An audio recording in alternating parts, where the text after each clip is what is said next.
I see you found our little hiding spot in the universe. Don't get too comfortable. This is a place where you will find those with an experience that's out of this world, and possibly deep within your life. I welcome you to the Oracles with James Tyson. Lean forward and listen. We will pull you into a supernatural journey with guests from around the world, each one experiencing some of the most extraordinary phenomena this wee planet has to offer. Now, here are the Oracles with James Tyson. Thank you, my friend Liam. And thank you, listener, for tuning into the Oracles with James Tyson. It is I, James Tyson, and today I bring you a friend of mine, Sarazen Brooks. Sarazen is a artist. If you go to her website, sarazenbrooks.com, and that's S-A-R-A-Z-E-N, or if you live where I do, S-A-R-A-Z-E-N, Brooks, sarazenbrooks.com. Check out her series, The Infinite Universe. It is absolutely beautiful, what she's painted. She's been an artist for a long time. Started off wanting to go off into a medical career, and through some adventurous misadventures, she found herself as a very talented and expanding artist. I'm kind of bringing her on here kicking and screaming because I want to talk to her about a book she put out, and it's called Why Am I Here? A Near-Death Experience with the Ancient of Days. And now, this is a true story of her out-of-body journey and through time, and we'll touch on traveling through time. It's very, very unique. It's the first volume in the Blue Book series that she's putting together. And it's been described as spellbinding recapitulation of an experience she had in 2009. Basically, it shook her whole concept of reality right to the core. It involved the first of her 2 near-death experiences to come within the next few years. And this journey began to push the boundaries of time and space. And it began with an encounter with her spirit guide, provided her with an inspiring series of lessons, pretty much good news for the soul. Sarazen is still an oil painter. She has moved from the lower left Canadian coast here where I am, out to the foothills of the Rocky Mountains in Alberta, and it's been a cold day where she is. And I keep thinking I was cold here on the west coast with that dampness coming in. But, minus 20, minus 10. Oh, yeah, we're talking Celsius. Sorry about that. But she's in a dry cold. I'm in a damp cold. Sarazen, how are you today? I'm doing phenomenal. How are you? I am doing adequately. I am waiting for rain. Typical. It's a really sunny day out here on the lower left coast, where you used to live, and it's we get rain forecast. But up in the mountains where you are, it's either sunny or snowy this time of year. Yes, that's very accurate, and we've had both today so far. Oh, well, you can have the snow.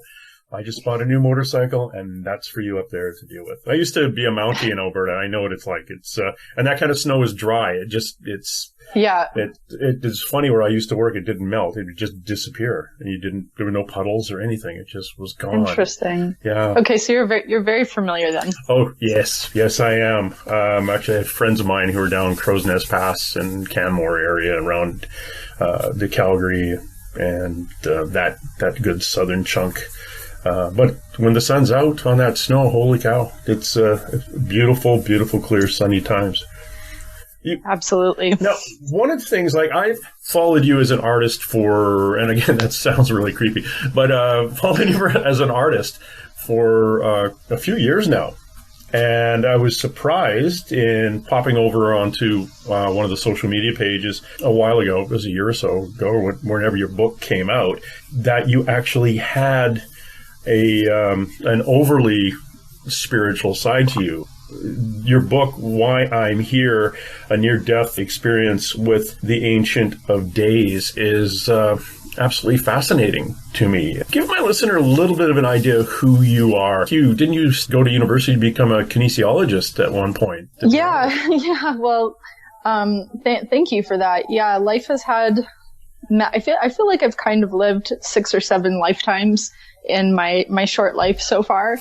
I always was an artist growing up. My whole family is artists, and at the last minute in high school, I got talked out of going to art school.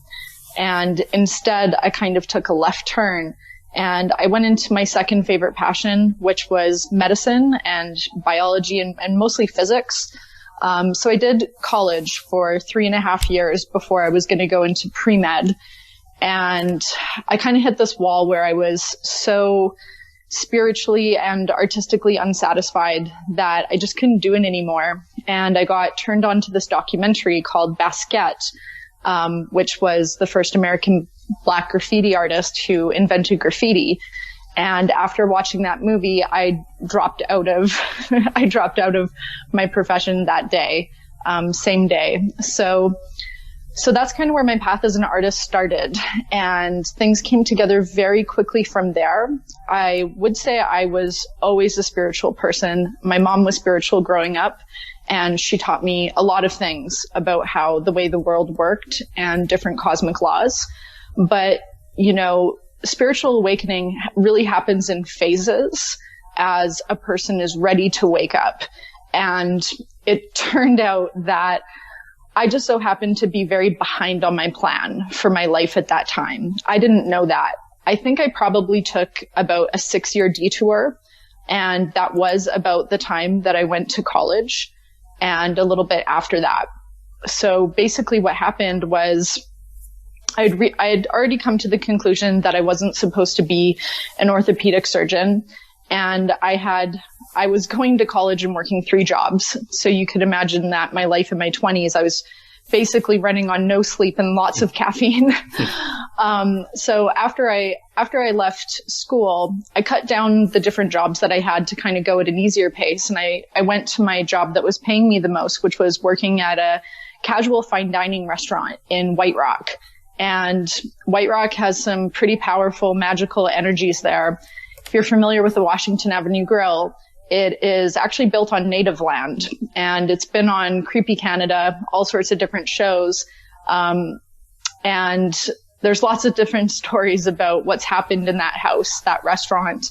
And working there myself, I can also testify that late at night when we were cleaning up, there was definitely like strong oppressive energy that didn't necessarily feel good. Some staff reported things flying around, things falling from like kitchen pans falling across the room and just creepy things like that. Mm-hmm. Anyways, none of that is really a part of the main story, other than just to say that that particular location where I was working was kind of like a higher activity location on the earth plane. Anyways, I ended up getting a mentorship with a world famous artist, not only less than 2 weeks after I had dropped out of school. Seemed like things were going incredibly well and right on track. I thought it was going to be years and years before I ever became an artist. Thought I'd have to save up, go back to school again, that kind of thing. But anyways, I met James Picard, who mentored me, and basically I put everything into that. And then suddenly one day, on my way to the gym, I got in this horrible car accident where I couldn't walk and got rear-ended pretty intensely while I was in a Jeep. And the Jeep was not harmed at all. It was built like a tank. However, accidents in Jeeps tend to not fare that well for the person driving, and I took on like considerable whiplash and soft tissue damage. So basically I quit my job, never was able to go back, and I ended up having this long 6-year recovery, trying to get my health back and just being able to really like walk again on a continual basis. So about a month or 2 into my healing, I had already started to get lots of commissions as an artist, more than what I was getting paid for when I was working. So it really seemed like a sign from the universe that this was the direction to go in and to have faith. Basically, I had business cards created, my very first artist business cards, and I made plans with a girlfriend one day to stop in at my old work, the WAG, and to have a glass of wine. So I go and I pick up my business cards, have the glass of wine. My friend never shows up, and she seems to be significantly delayed. So since I already had a lot of friends where I worked, didn't really feel like a loner or anything like that. There was lots of loud music, jazz music playing. Thought I'd just kind of taken the ambiance for a while.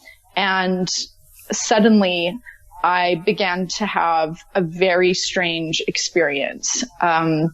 It's very even hard for me to put it into words today. And this is, about 10 years after it happened. But it was something so unexplainable for so long that to tell it to the average person, I knew I'd be met with intense skepticism. So I kind of had to come to my deep universal truths myself before I was really able to share it with others. So I kind of lived as this closeted spiritual person for a long time, because part of the journey about being a spiritual person is learning how to express what you found inside and bring it through to the outer.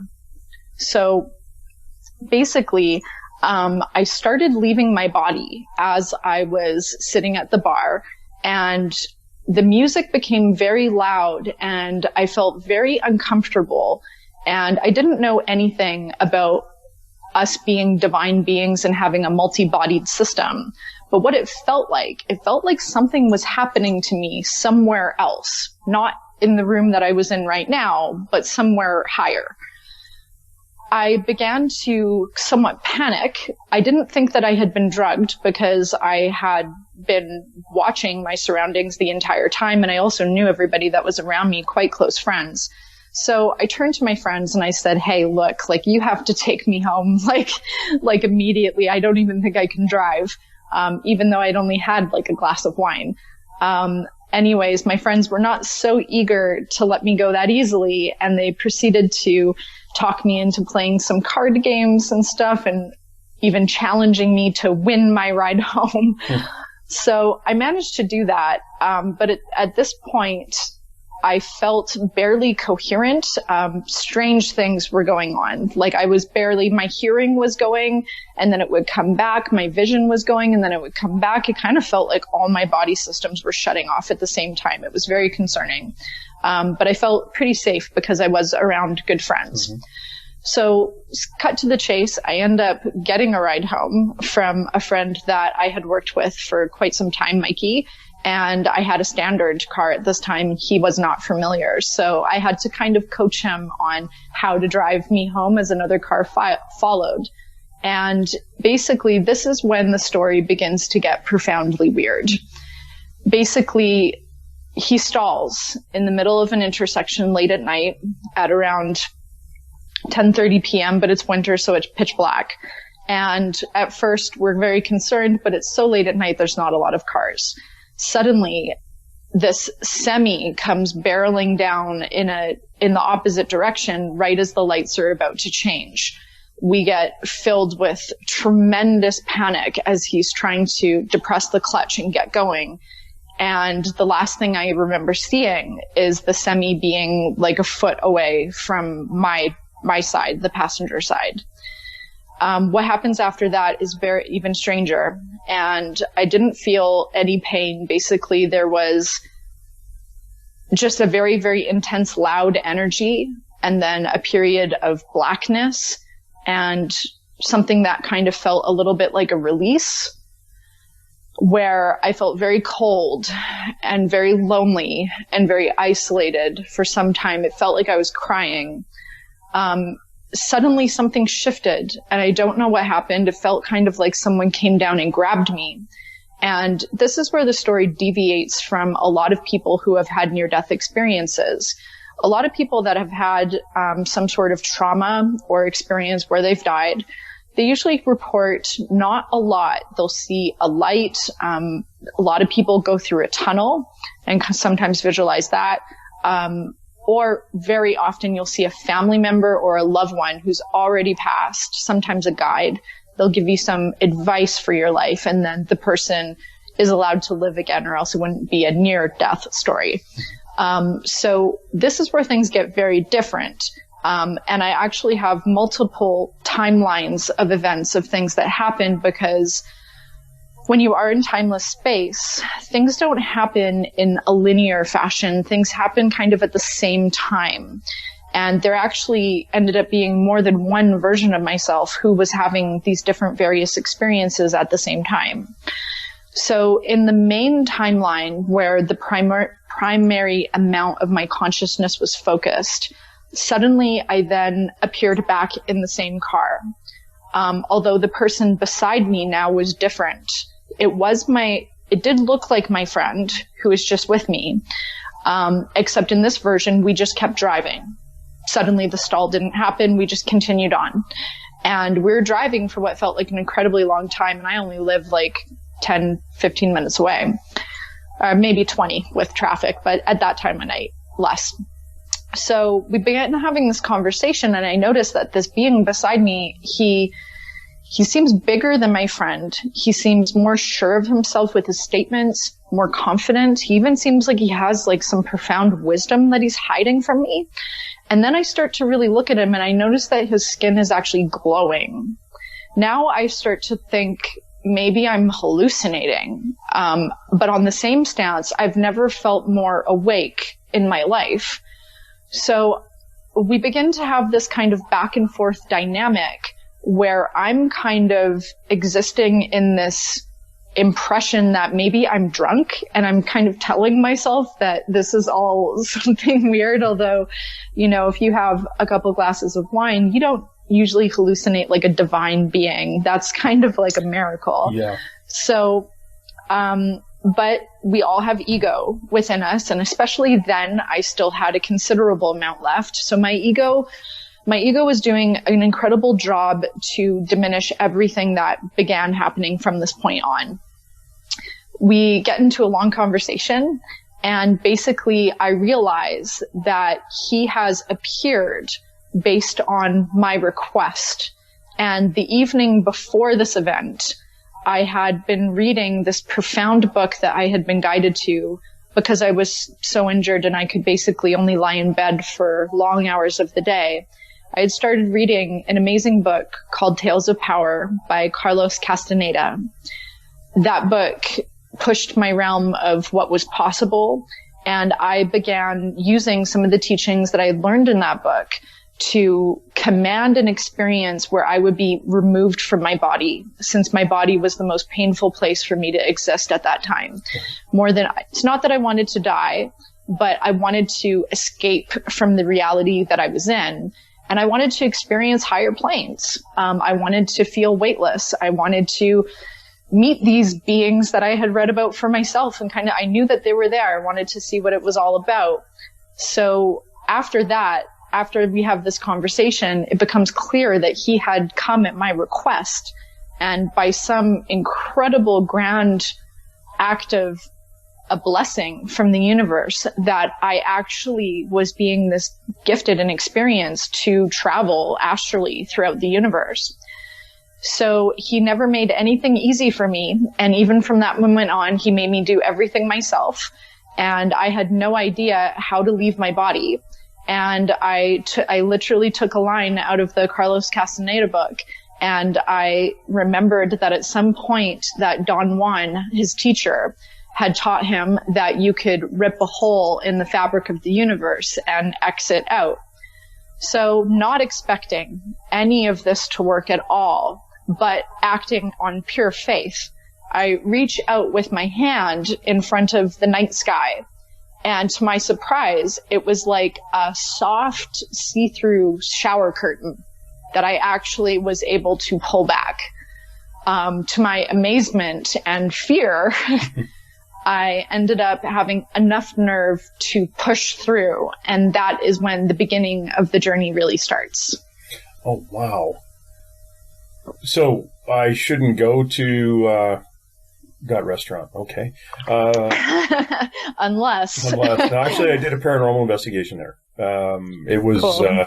The staff, it was probably about 2012, 13 or something. The staff would tell me about the wine bottles would leave that were over top of the door to the kitchen. They'd come in and they'd be on the floor the next day. It's an interesting place. Strange things. And the history of it, it's not that funky of a history. It's just, the lumber, some guys who ran a lumber company built it, and the wife is still hanging around in there upstairs, I believe. but it's kind of fun. But you have this. You go through your like one accident, and if I'm getting your timeline right, you've got an accident. You've read Carlos's book, and as you're getting better, you go out for a glass of wine or meet a friend, and then all this happens again, and you get into a second accident. Is that? Yes. Okay, what happened? This is me being a policeman brain. What happened to the guy in that accident? What happened to the driver? So I did not know for the entire experience what happened to him. I go without, taking too much away from the book. I will say everything with him is okay. Okay, good. See, that was the other thing too, is like, what path was he on to actually be placed beside you and not know how to drive that and get into that focus of energy at that point? I wonder what his life, where it had been before and now where it is going. Everything with the universe is intentional. And it took me a while to learn that, especially when I continued to go through tremendous hardships after the experience. But everything is pre-aligned, and it's all really based on our personal karma that has been accumulated either in this life or in past lives. And, you can have good karma or bad karma. In a way, you could say that my bad karma was burning off with some of these accidents and pain and suffering that I had to endure in my body for years and years and years. In another sense, my good karma from past lives allowed this divine experience and spiritual gift to happen. As far as Mikey goes, he obviously has some past attainment where he also was ready for a certain level of spiritual awakening in this life, even though he was not very present for it. He was present at the beginning of the experience, but at some point, my guide assumed his body, presumably right at the time of the actual crash. So that was an intersection point in life. With that, there are key moments in life that we can never kind of deviate from. So from that moment on, my guide was essentially using divine permission to take his form. And before he showed me his true self, because I wanted to see what he actually really looked like before I agreed on any type of cosmic voyage, he said that he had taken the form of somebody that I knew so that I would be more comfortable. Yeah. So the divine knows your reaction to every different type of event. So when experiences like this happen, or even more mundane experiences, they try to plan your life in a way that's going to be the most harmonious for you. So they obviously wouldn't have chosen a form of somebody that I didn't really like, or that it would be unrealistic that I would ask him to drive my car. So they knew that Mikey was going to volunteer and that he would say yes.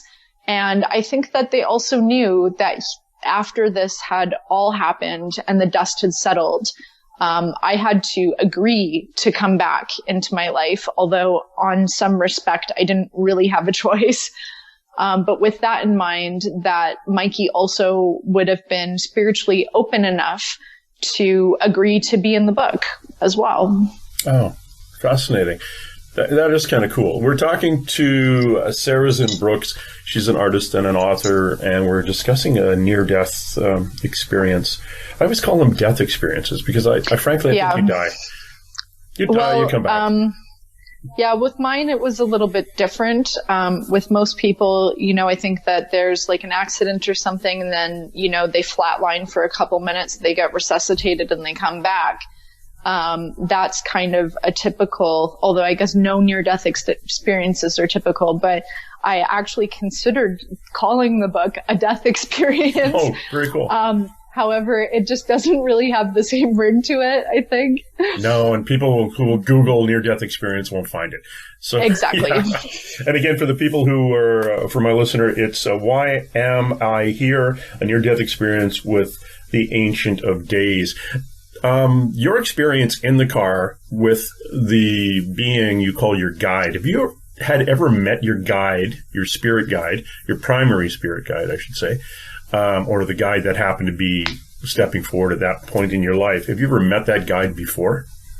No, definitely not. I mean, I had read about, I hadn't even studied guides that much, to tell you the truth. Like, I was vaguely aware, angels exist, I think that God exists, but I hadn't really meditated on it for that long. I did not have any connection to guides. I mean, really, in the Carlos Castaneda book, he manifests a guru in tangible form. That's his teacher. So when I was connecting to the universe, I was just praying for this experience. I didn't know how exactly that was going to translate. But then when we end up going into higher planes after we cross through the universal shower curtain, if you will, it turns out that he was actually the most beautiful being that I've ever seen, and he was glowing blue. He did not look, he was humanoid. He looked human, but he looked much more than human, much more divine and radiating energies that I can't quite even describe. But everything that was coming off of him was so aligned with divine bliss and divine grace. And he did something very special to me, and he gave me the rare gift where I was able to feel pure, undilated, unconditional love. And until you have actually, I hope you don't have to die to experience this, but basically there's almost no one on the earth that embodies this truly, besides maybe an incredibly, incredibly advanced yogi out there. Yogananda was one of them, who is said to be the divine incarnation of love. But to experience that in tangible form while I was out of body, it has changed me for life. And after feeling that, I was able to put 100% of my trust into him, because I just had full, complete knowing that it wasn't possible for this being to harm me in any way. You ever met, has that being come back into your life since? That you've seen? He did actually. And that is what book 2 is going to be focusing around. But for a long time, I had no connection to him after that, even though I tried. I searched for him for about 7 years until I finally was able to find him again. That's fascinating. Who you've described, and I've talked to over the years doing this and traveling to conferences and things, I've talked to a number of people, not only for near-death experiences, people who have experienced spirit guides and can see them. When I do readings for people, I communicate through oracle cards to their spirit guides, or I can stand in front of somebody and look at them and say, okay, you've got 5 angels on your right side. The third one over is tall and blue, and your grandmother or this grandmotherly lady is standing beside you. I can see that. But the tall blue or the bluish glowing ones, I always have been finding that's the Archangel Michael. Michael is blue as well. That's true. But would you feel the difference in your own mind? Do you think you'd feel the difference between that being Michael? Okay. Absolutely. Absolutely. I mean, there's a very different, as you know, there's a very different type of energy that comes from an angel. Yeah. That comes from someone who's an ascended master. Michael has incredible strength. He has this incredible readiness and receptiveness to him, ever helpful and very angelic. Whereas Sanat Kumara, he has a very dry sense of humor. He also is very aligned with power. But he is a little bit more laid back, as you'll read in the conversations that we have. He is very witty. Mm-hmm. He always has a very quick response. Not to say he's a trickster, but he has more of a human energy to him. And Sanat Kumara, who is the Ancient of Days, he did live lifetimes on Earth, and he is big in yoga. He was featured in the Upanishads. So his lineage, he he already completed his lifetimes here, and now he helps from higher planes, and that's the definition of an ascended master. Now, you're calling him the Ancient of Days. It's in the Kabbalah. It all refers to the God essence. Judaism, Book of Daniel, refers to being God, eternal. Christianity, it's basically it's the God the Father. It's different terms for the source of the universe. Well, Sanat Kumara has many different nicknames for his personal radiation from or emanation from God. He is called the Ancient of Days. A bunch of ones that are not on the top of my head. He's also the Prince of Venus. So his personality has gone by many different nicknames. Although in truth, we are all emanations from the divine feminine or the divine masculine. And when God appears for you, in whatever form it does, maybe it's Ganesh or maybe it's, Archangel Azrael. That's the particular portion of God that God has chosen to communicate with you because God is omniscient. And he knows that that particular part of himself will resonate with you the most. Yeah, and I get, Michael's very strong in me as well as Heniel. Because of my... Can't see me, but I'm kind of pointing at my female side right now. I've got a large female side to me, and she comes through sometimes. I have two daughters in dealing with them. Long story, but helpful. Those are what I've been describing, what I see at times, or what is helpful for me. And being a policeman, you've got Michael and the helper of helpers. Basically. Yeah, absolutely. And doing that. My primary spirit guide, which is really weird, in June I found out my primary spirit guide is my higher self. That's beautiful and rare. That is the snake eating his tail. It's like, and I actually went to the planet he was from, which is a whole other, that's you can interview me on that one.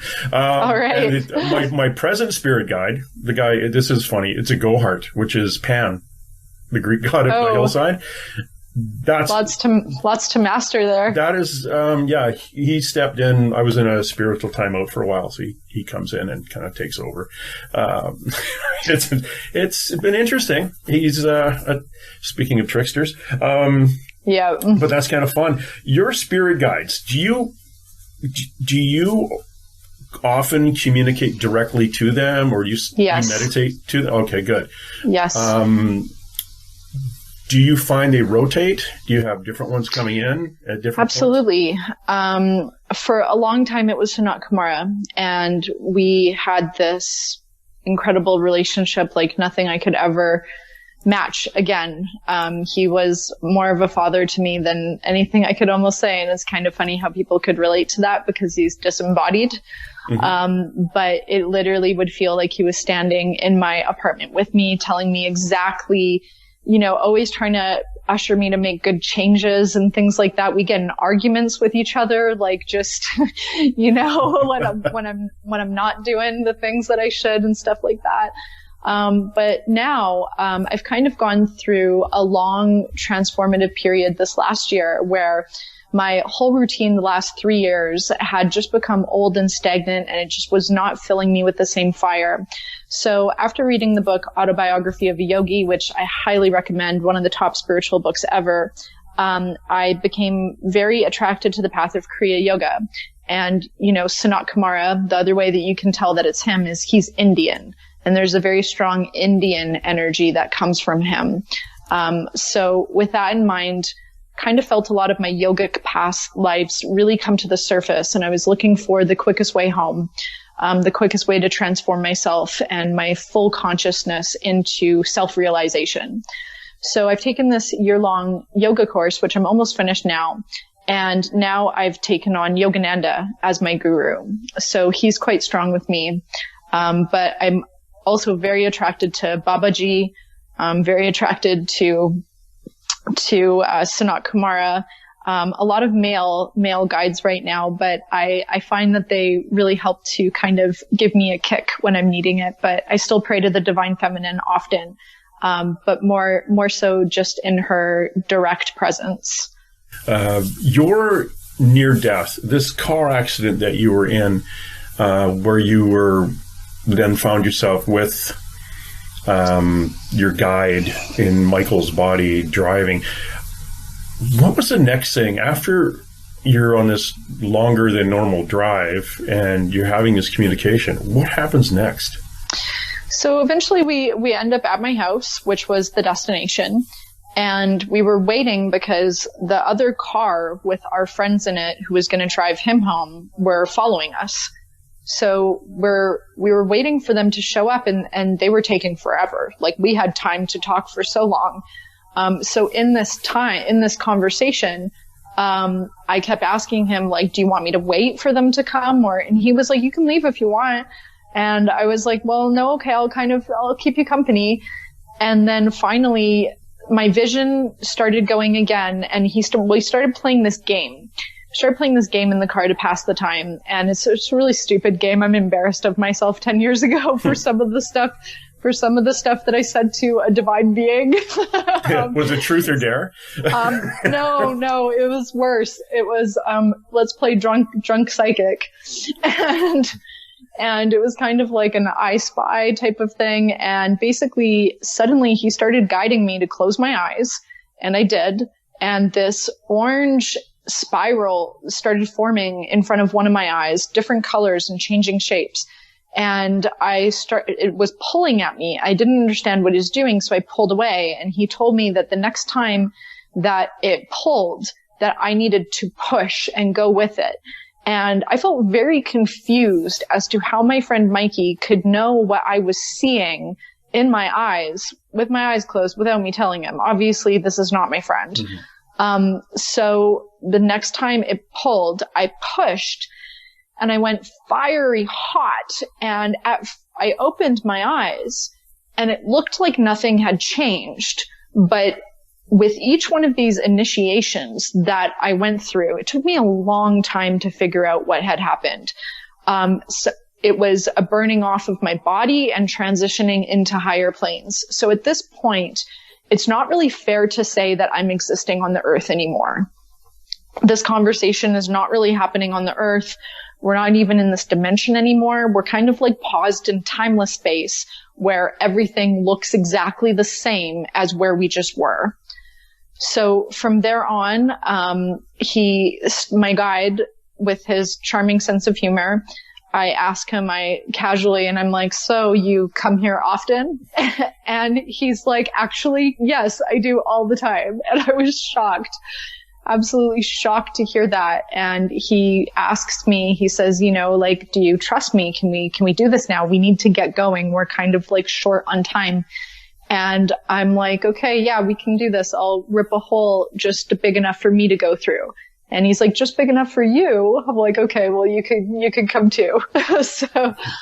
So we kind of have this cute relationship, banter together right off the start. And from that moment on, I begin to experience the most unspeakable journey that I never thought I'd ever be so blessed to have. The type of thing that truly you read about in like fiction, or you see in like the most amazing superhero movie, or just, I don't know. But not a day goes by that I'm so grateful for that. And it's taken a lot of effort, not to fall asleep back again, even after witnessing kind of everything. Here's the hard one. I'm going to ask you to describe a few of those without giving away your entire book. A few of those experiences. Yeah, when you pulled the curtain down. Sure. Well, the first one was the most startling. And, I think we all kind of are grown up with the idea of heaven and hell. And like, what does that look like? Does that exist? If I die, do I go straight to God type of thing? What happens? And not the case. Not to say that those states don't exist, just not the way that most people think. So I proceeded to go into the astral world, where I'm with my guide, and we're suspended in air, and we're now bodiless. So we do have a body, we have an astral body, but it doesn't have the same density as our earth bodies do. It can levitate, float, it can transform and change, all of those things. Don't need to breathe or eat or sleep or anything like that. Great. So I'm very unfamiliar with how the bleep to operate this thing, and I have no idea what I'm doing, like absolute newbie, like trying to drive a car that you don't know how to drive. He asked me and he says, so where do you want to go? And to me, I thought that was like the dumbest question, because I have no idea where I want to go. If I could go anywhere in the universe, I don't even know one location that is cool. Like, why don't you just tell me where to go? So he points this question to me, and I begin to meditate on it, and I kind of start thinking, well, where would I like to go? And something goes wrong, significantly wrong. And suddenly, I guess I thought of something. I don't even know what I thought of, because it happened so fast. But because at this point, you're existing by mere thought, you just have to think yourself somewhere else, and immediately you're there. So I get sucked, or fly, I don't know how to describe it, shooting incredibly fast, so fast I can't even see what's going on. There's like stars streaking by my face. I'm like scared, but I can't stop. And suddenly I find myself stranded on this planet that is absolutely foreign, so far away. My guide is not with me. And for lack of a better words, I end up calling it planet hell. It is hot. It is like hotter than any desert on Earth. There are no trees, no shrubs, like nothing, just sand dunes, like scorching hot sand dunes in a sky that the sun never sets. And while you don't need to eat, drink, or sleep or anything like that, my human mind kind of kept convincing me that I need those things. So at first I think maybe I'm going to starve to death. Oh, I'm so thirsty. And then I'm like, wait, I don't actually need any of those things. And basically I ended up wandering around there for what felt like decades, eons, even a small eternity. And I go through several encounters and dangerous lessons on there, with the local wildlife, if you will, until my guide finally appears at the 11th hour, right as I'm about to swallow this disgusting bug because I'm so bored. So I had been there for a very long time, and it's hard to even communicate how long I was there. To me, in all honesty, it would probably feel like 1100 years or something like that, if you could estimate that. So I had given up all hope at this point. I had tried to leave in so many different ways. I tried to raise my vibration, many different things, with no success. So my guide comes, he appears at the last minute. In fact, he had been watching me the entire time, observing me to see what I was going to do. Then he pulls me out, and suddenly everything's not so bad, and he's kind of showing me these like cute quirks of the place, and it really just shows that everything is perspective. These animals that live there that I thought were absolutely disgusting and revolting ended up actually having like a family and were quite a part of the ecosystem. So I learned a lot with every stop that we made along the way. He never ceased to amaze me with the volumes of teachings that he could give me in such an incredibly short period of time. With that, I ended up getting better control, much better control as the experience went on. It definitely was like riding a bike, and suddenly things became familiar and I became very good at what I was doing. I did end up going to a place that was like nirvana. I went to Source, and I ended up staying there a little bit too long. I gravitated towards Source because of the amazing energy that was coming off of it. It felt like you were kissing the sun. And it felt like the sun was putting warmth into all of these pieces of you that previously had tension and stress and illness and grief and all of these things. So I kind of lied there, suntanning in front of it for a while, until suddenly 2 angels appeared and whisked me away. And they told me that I almost erased my consciousness, that if I would have stayed there much longer, that I would have just dissolved back into Source. So Source has many purposes. Not only does it create, but it also dissolves. It's kind of like the universal recycling plant, if you will. One of the last experiences that I'll share is, and probably one of the ones that I consider most sacred, is after this lifetimes and lifetimes and lifetimes of testing that I went through and learning and growth, at the very end, I end up getting to meet this group of elders based on, I guess, some positive qualities that I had demonstrated. Although through the whole book, I really feel like I'm failing, like I'm fumbling, I'm failing. I don't know what is going on. I'm really just trying my best. So I then have to go in front of this group of incredibly advanced beings. It's like, this is the most intense interview that you've ever had that you're not prepared for. It's kind of like a dream that you wake up and you have to do a performance naked or something like that. So I go in front of these beings, and these beings are so advanced and so ancient that they just existed as like beams of light. They didn't have any body, but they all communicated telepathically. And I was kind of in this like Orpheum theater as they begin to ask me and bombard me with questions that I really don't know the answer to. And they hit me with a question that I was so incredibly not prepared for. And they said to me, "Why should we give you permission to advance?" And I felt that because everything exists using Lemuria, or being telepathic, they could read all of my thoughts that I was having, and I begin to think, I didn't even know what advancements was. Like, why are you asking me this question if I don't know the answer? And I couldn't shield them from my thoughts. So that was doubly embarrassing. But at this point, something very cool happened, and my higher self took over and began to, I was blacked out from seeing everything that she did to answer the question. But I got to see the beginning of it, and basically it felt like she began to sing. But saying that she sang, again, is just kind of using a term that points to a word, because my spiritual IQ was so low at the time of this experience that so much of what happened was beyond me. That being said, I still don't even know if I would know what she did today. There's a lot of other systems of communication and work and play and ways that being interact with each other in higher planes that we just don't have the translation for in this plane.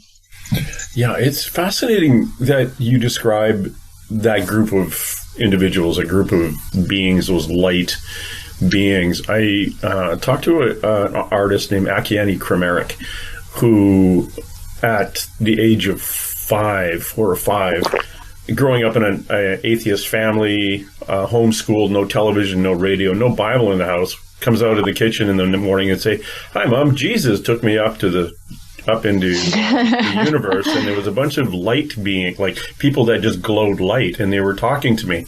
And she ends up, I don't know if you know who Akiane is, but she's a genius at art in oil painting and poetry, and at the age of 8 painted a portrait of Jesus called the Prince of Peace. It's huge. She was discovered by Oprah. Anyway, very, very interesting story about this young girl. She painted oil paintings at the age of 8 that somebody in their 60s or 70s of 50 years of oil painting, that's the equivalent to her talent. She talks about light beings too. She sounds like a very old soul. Oh yeah, she's definitely something. Her interview is going to be on after the next one after yours. So amazing. Drop by and take a listen to that one. But Akiane talks about light beings, but she didn't know, because she's protected, homeschooled, never really ventured out into this. She had no way to describe them. But it's funny that you describe them almost exactly the same way she did. That just very wise, a lot of questions, a lot of communication, and then eventually, they're talking you're at the little kids table and they're at the big guy and they're at the adults table. And eventually you end up working on a communication, a form of communication. In your case, you had your higher self come in and said, I'll drive. Thank goodness for that. Yeah, you just sit back and eventually you will learn all this. But right now it's going to be going in one, psychic ear and out the other kind of thing. It's, it would be overwhelming, I would think, to go through something like that. Specifically after you've just spent 1,100 years on a dry planet. And that at that point, that was like 1 million years ago too. So holy cow. So I hope the next time, if I ever get to see them again, which I think I will one day, I hope I have some better answers to their questions. I think I probably will. Yeah, I wonder, sometimes I've heard these can also be family members who have gone through various incarnations over thousands and thousands of years and going through the multiple dimensions, like where we keep coming back into, I won't say our lives, we come into life with a physical body and eventually we don't need it anymore. We just come back as light. Well, anything is possible. And like I said, time is not linear. So that literally could be truth. In my own experience, the divide and the gap between us was so profound that to think that we were related in any way would have blown my mind at that time. But that being said, because we are, essentially emanations all from the same God or from the same source, then we are absolutely related no matter what. Yeah. Fascinating. If anybody wants to drop by, go to sarazenbrooks.com. That's SARAZEN, or if you're where we live, ZEN. Sarazenbrooks.com, and look at the artwork she does. And again, look at her book, Why Am I Here? A Near-Death Experience with the Ancient of Days, which is fascinating, absolutely fascinating. Anything with a near-death experience is fascinating. And this was only your first one. Yeah. Yeah, for sure. Like I've some of my friends who are psychics who are on those TV series like Psychic Detectives and things like that, every time they die like 4 or 5 times in their lives. Really? And every time they die, they come back and they're cranked up. Yeah, it definitely felt like that. Well, the frustrating thing was, it seems like the death experiences happened really to get me on my plan. The second one ended up happening about 5 or 6 years later after the first. And I mean, it depends on how significantly you define them. If so, I've had 3 or 4, but definite experiences too. So they're later, which is also in the first book. I later get into a head-on collision, which was pretty frightening, and definitely there was divine intervention there with Michael. But the more significant one was I actually was assaulted really badly, and I ended up being kind of left for dead on the streets of Kitsilano in Vancouver, with my brain hemorrhaging and cracked open, within an inch of my life. And I lost consciousness for several hours until I woke up in the hospital. So that experience was different from the first, where I did not have a long cosmic amazing voyage during that one. That one was more like a hard hit. And I actually didn't know that I was going to live. It wasn't that I went anywhere during it. Everything just pretty much more or less went blank. I have little fragments of consciousness right when it happened, and I was very confused what was going on. I was talking to the person that was above me, asking for them to get help, although they did not. So that was pretty terrifying. Yeah. But that experience, changed me for my life in a very different way. At first, I felt very afraid of humanity, how someone could do that to another person. And it took me a long time to cope with that, and not only cope, but heal, and to actually discover why I am here, which lends the title of the book. You could say that maybe I was living my life selfishly, entirely after the experience, because after the first out-of-body experience, I had been shown, essentially the answer to everything, but I had no way to place it into my life. I searched for teachers. I tried to read the right books. But after about 7 years or so of looking, I got pretty lost, and I wasn't able to really get on my highest path in a strong, tangible way. After the second near-death experience where I was left for dead, I really felt like I had lost everything. I had significant brain damage that took me a year to recover from. So I wasn't really able to paint. I couldn't leave the house. I was just traumatized and also suicidal, as a result of, probably the brain damage and the trauma. So it took a lot of strength and fortitude to find the courage to read that book that I had written, almost 6 years before. And to that date, I had never read the book. Basically, when the first experience happened, my uncle, who was the only person I told in detail, he strongly guided me to record the entire experience into a tape recorder, which he then translated into the book, which took up about 100 solid pages of dialogue and experience. So I had never been able to look at it again after 6 years. It frightened me. I was scared. I was crazy, even though I knew I was not. But it was kind of like just being revealed like Pandora's box, and feeling like your dial-up computer of your brain is not able to process such high-speed information. So after, being suicidal and having brain damage, I prayed to God to give me the answer as to why all these horrible things were happening to me. Why was I facing such poverty and starving if I had been shown the secrets to the universe? Why had I gone so far off my path? And I did receive a message after hours of prayer. And prayer was not something I did often. And the message that I received, and I heard it clearly in my right ear, was, you already have a note from your guides and it's in your book. So I sat down that day and I surrendered, and I read the whole thing, and I was shocked first I was happy and delighted reading all the funny parts of our conversation, but the most shocking thing was I actually prophesized my brain damage 6 years prior. And I prophesized the head-on collision as well.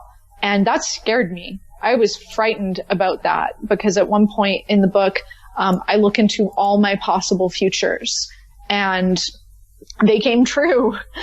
So at that point, any shed of ego that was telling me what happened to you wasn't real, you hallucinated it, it was a very long dream, was gone. Completely gone. There was no possible way that I could be that psychic, that I would know that something would happen to myself 6 years from now with that detail. Even the color of the car was silver, and I didn't even have a silver car at that time. So I was impressed at the divine for holding up to its end of the bargain, basically. That is amazing. And I'm sorry to hear about the assault. It's one part of your life I didn't know. It wasn't up there with being afraid of spiders, mind you. I'm sorry for that. Spiders are pretty scary, so. Yeah. Well, don't eat them on a burning hot planet either. The change, the actual, to have those notes in your first book, to be able to go back and go, oh, well, I should have seen that coming. But, that's us with our hindsight. The ability to actually have that information at your fingertips and then have it pointed out to you, that is fascinating. Now that you had those little prophecies back then, is there anything else that's coming up, or are you pretty well done with you fulfilled all your prophecies from the information in the first book? I think my higher self has quite an interesting sense of humor, and she tends to use car accidents to get me back on track.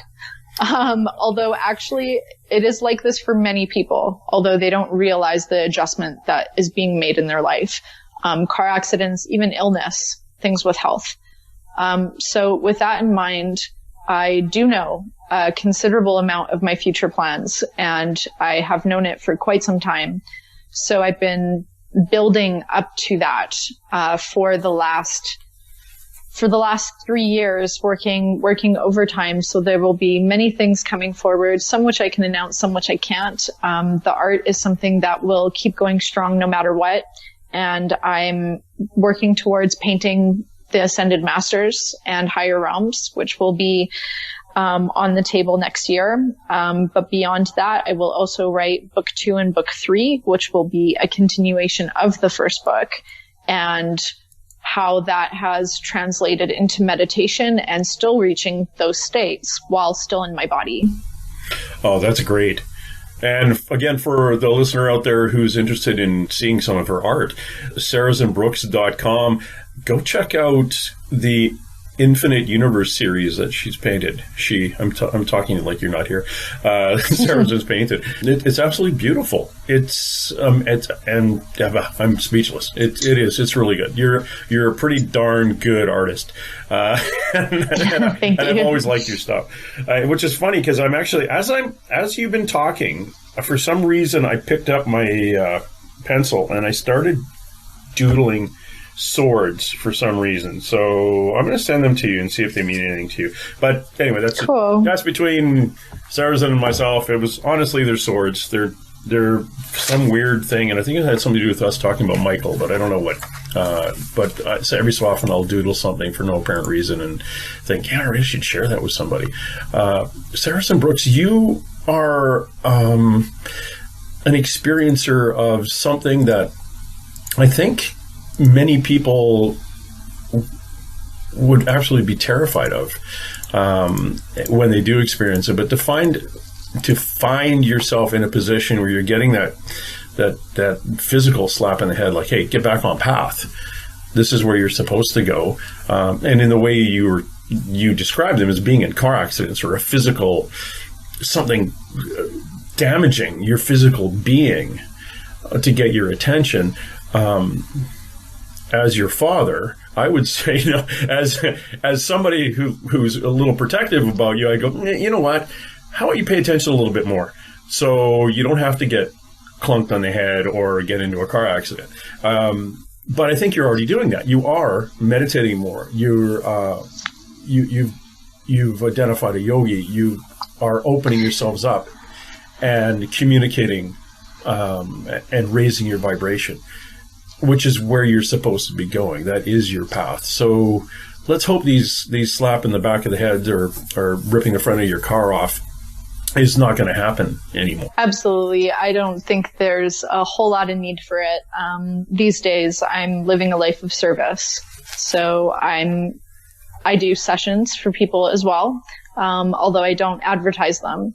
But I bring through the Ascended Masters and I bring through spirit guides and I help people connect to their highest plan. So I typically only work with usually the more advanced soul who's already on the path and wants to come into their gifts and really know how they can be of service. So that's something that has really changed my life. And I'm always looking at different ways to help others. And one day this might materialize as becoming an actual spiritual foundation. When you're working with people and you're working through spirit, do you see things around them? Like, do you see color? I see when I look at somebody, I will get a relative, a deceased person, a loved one come through, and I describe it as like if you and I try to remember somebody we went to high school with, and you picture that person in your head, you usually picture them from the waist up, and unless they're showing you something around their feet, it's just more of a thought than an actual three-dimensional being. Do you get that with spirit guides too? Because for the life of me, I don't see spirit guides. I've seen them. I've seen a couple of my own during a what do you call it? I did a third eye activation, and now since June, I've actually been seeing I don't know if they're guides. They're more spirit protectors, about a car length behind the person, usually about 6-7 feet tall. But I don't know if those are guides or not. I'm still a rookie at that. Well, the Venusians are quite tall. They are about 6-7 feet tall, so that could be them. Although I'm not necessarily seeing that right now. I see a variety of things, to be honest. At times, I've actually seen spirit guides tangibly with my eyes open. So there have been, which is the way the book ends. actually, is I have a ascended master who appears to me in tangible form. So, but typically when that happens, that is usually aligned with cosmic permission and something important is about to happen. When I'm working in sessions with clients, I see different variations of beings. Sometimes it's an impression and a thought. I have, however, pretty perfect clairaudience, so I can hear perfect hearing of them speaking to me. I even hear their accents, or if it's a male voice, a female voice. If it sometimes I've even heard like an Australian accent, cool. which was a different type of guide. But I do see clearly as well. So I remove blockages from people, different things that are on their field, your aura, your third eye, that type of thing. I do past life healing, opening up doors of abundance. It's kind of like a limitless range. So I just have to trust that when I'm in session, that I'm given the gift to see whatever I need to see at that moment. Are you bothered by anything? Let's say a person that has passed and not crossed over, do they kind of bother you for help at all? I have had that, but it doesn't bother me. Okay. Yeah, so I have done some of that, but not so much in this life, although that was a job of mine in a different life, was to help people cross over.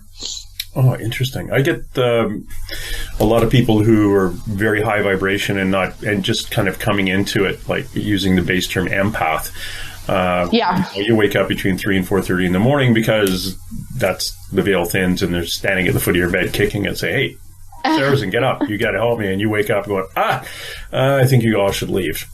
Probably had to go. But it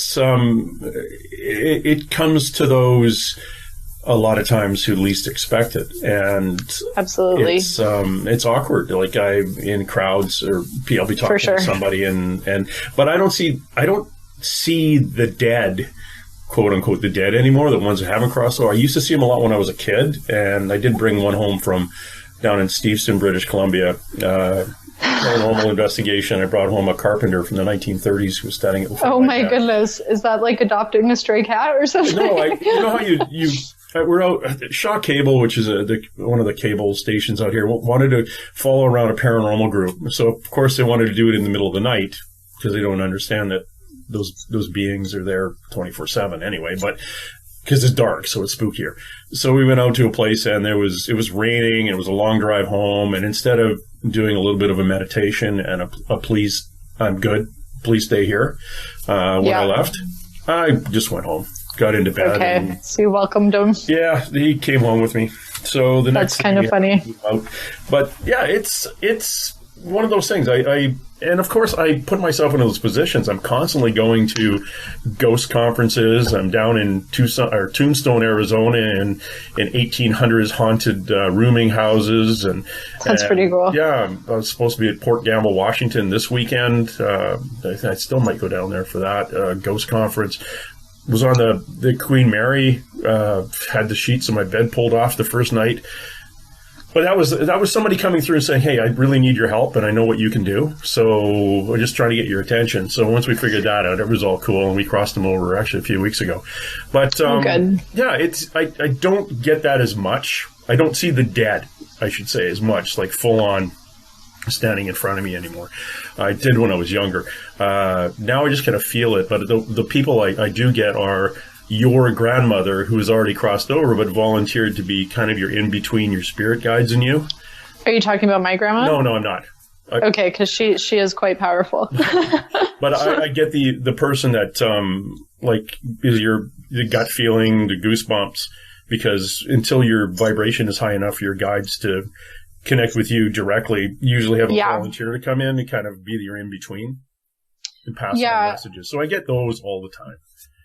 When my sight was first awakening, I didn't get a lot of the dead, but I had a mix of good beings and very dark beings coming to me to interfere and attack me and all sorts of different things.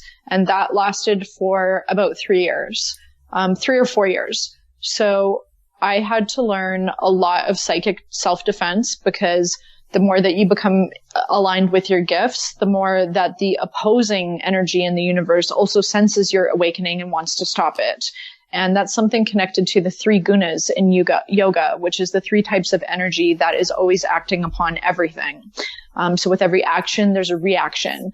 Now, however, I'm in such a state of grace most of the time, due to my alignment, that I'm able to easily block like almost everything that comes my way. What are the methods for blocking that? So very basic technique that's super easy that anybody can do is, number one, if you're scared and you're going to sleep to bed and you feel a dark energy on you or surrounding you or anything like that, you can write the word Om, except it's A-U-M. That's the traditional way to say it. And that is the first spoken word in the universe. That is the word of creation. It is the word of God. It is the word of the divine feminine. It's all protective. So you just trace it on your finger of your pillow 3 times as you're thinking about divine God and blessings just to protect you. So 3 times. That has protected me many, many times when I've been too tired to shield or meditate or make any calls. There's also protective stones. I'm a big fan of smoky quartz. I usually often sleep with a piece of smoky quartz with me almost always. So that's super grounding, very protective. Another thing that you can do as well, using the same word Om, is sitting down or standing up, you put your hands out in front of you touching. And while saying Om, you make a circle around you, touching your hands behind you. And you do that again 3 times. There's a lot with the number 3. A more advanced technique is actually shielding and clearing, which is shielding is visualizing an orb of light around you. There are millions of different types of shields, and I have been learned and gifted many different versions of them. But a very good go-to one that's kind of good for everything is called the shield of invisibility, invincibility, invulnerability. And you call that in while you're visualizing the shield, preferably surrounding your whole house. If you can't visualize it surrounding your entire house, visualize it just surrounding your field and your aura. But it's better if you can stretch it out over time to include your whole space. So you hold the shield for as long as you can, visualizing its strength. You can even visualize things bouncing off of it because of how strong it is, while also asking help from your guides to strengthen the shield. And the last one, which is more of a clearing technique, is sacred fire. And sacred fire has been used for a long time. There's mentions of it through the ages in basically every type of spiritual book that you can imagine, though very few explain what it is. And basically in our plane, in the 3D plane, fire has a connotation of being something that is destructive. However, in higher planes, in the 5th dimension, fire is transformative and it changes things. So divine fire can be used to elicit a numerous amount of results. But for the sake of this talk, I'll just talk about violet flames. Violet flames are the most transformative flames that are responsible for transformation, transfiguration, and transmutation. So that has the ability to completely clear the energy around you from anything nefarious. If there's a dark entity or spirit or being, or even if just you have been going through a hard time yourself, if you've been going through a breakup or depression or a lot of stress, that invites these forces in, and it also makes the vibe of your place pretty low. So using the violet flame, there's lots of meditations online for that on YouTube. You just search violet flame meditation and a bunch of them will come up. You visualize with your eyes closed or open this beautiful violet flame that's going through you, going through your whole entire body. It's clearing your sight, your third eyes. Never mind that, it's also clearing your whole sacred space. So with that, the shielding and clearing, if you even do that for 20 minutes, you're looking really, really good. And that's enough for permission for most people to get protected. However, if you're listening to this, and if you are one of those people who is waking up and exceptionally coming into your gifts, then you may need to sit in that meditation for longer, because like I said, the more that you are advancing, the more that there's also these other forces out there that want to kind of hold you back. Wow. Thanks very much about that. I appreciate that. I'm sure my listener does too. I put a bubble around myself, paint it silver, and then put kind of a brown coating on the inside, so it looks like a mirror from the outside, I think. So I'm kind of but it's, we can create whatever shield feels good for us. Yeah. Yeah, it's I've done it a lot. I find that the dead adults will stay out of my room and leave me alone, but it's the kids who are still just love and light.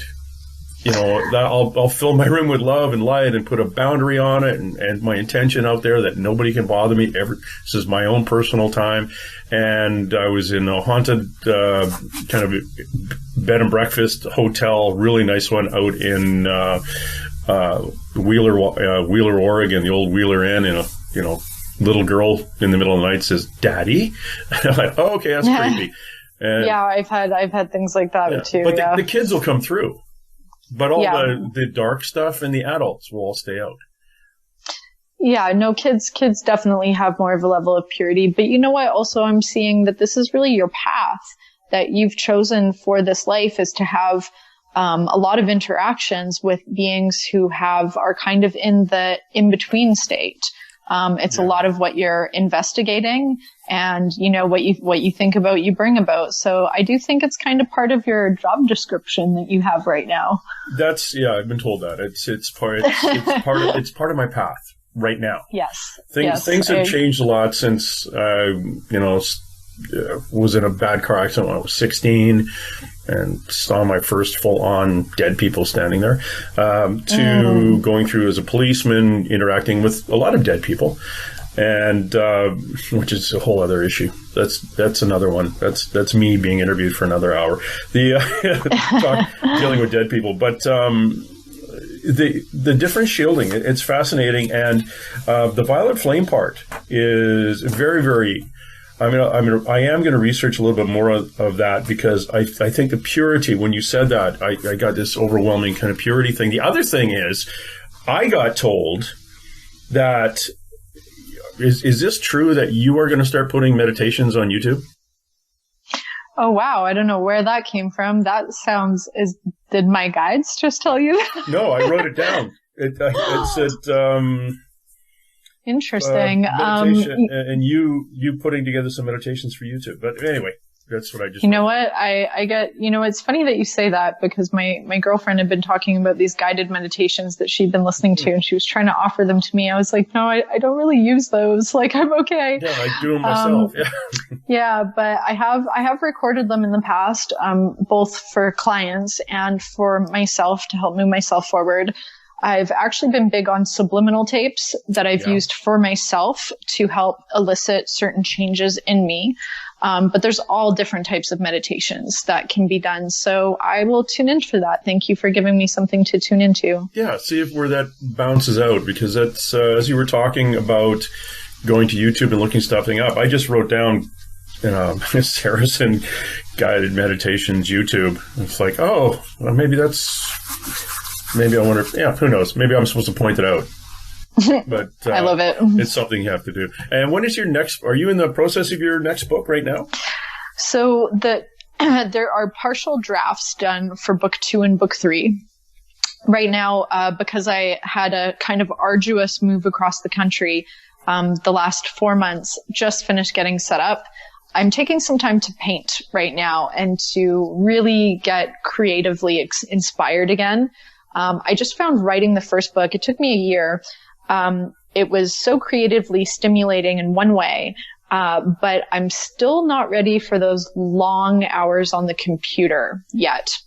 So I'm hoping that come around January, February, that's when I'll be back in full book creation mode.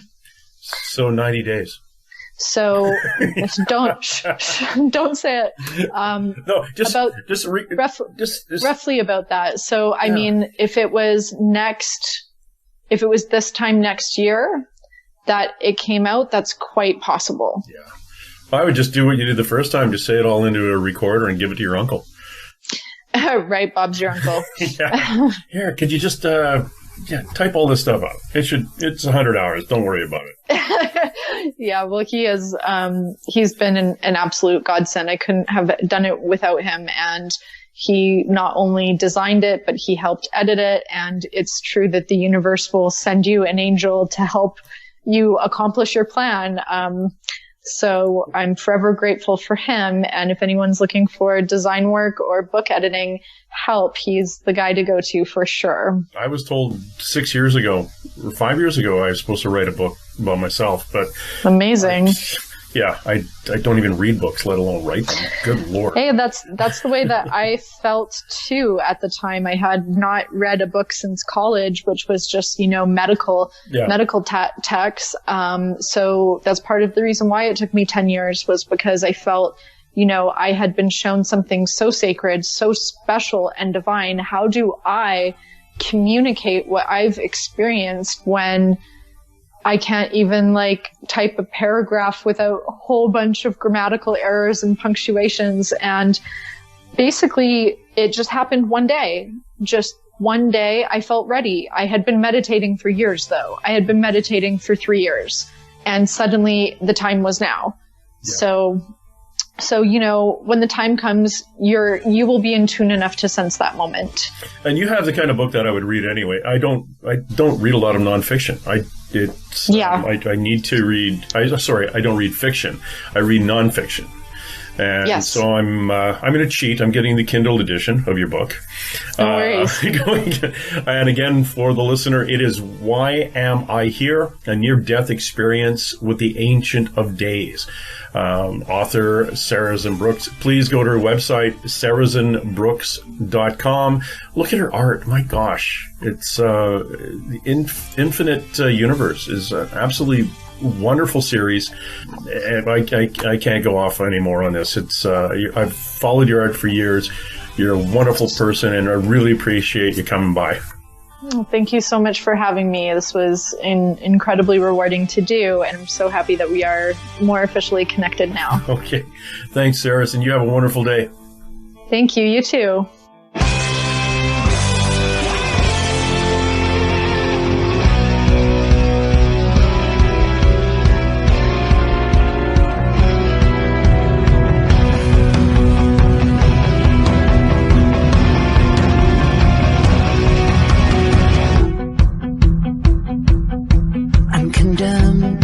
To the long, endless night, and I live in the absence of light,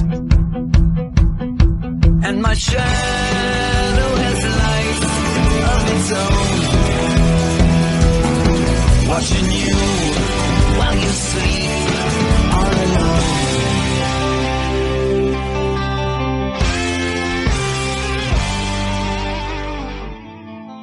All right, that's it. Let's roll. And hey.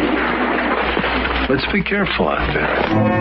Far over the snow, what are those voices?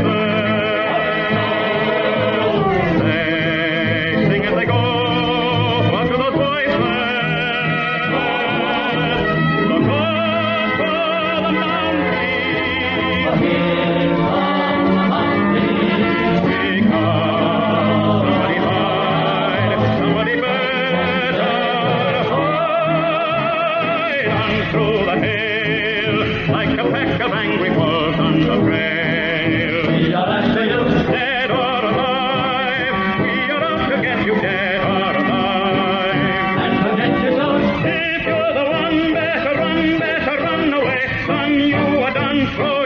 Throw your gun away. Here comes the mountain to get the man they're after.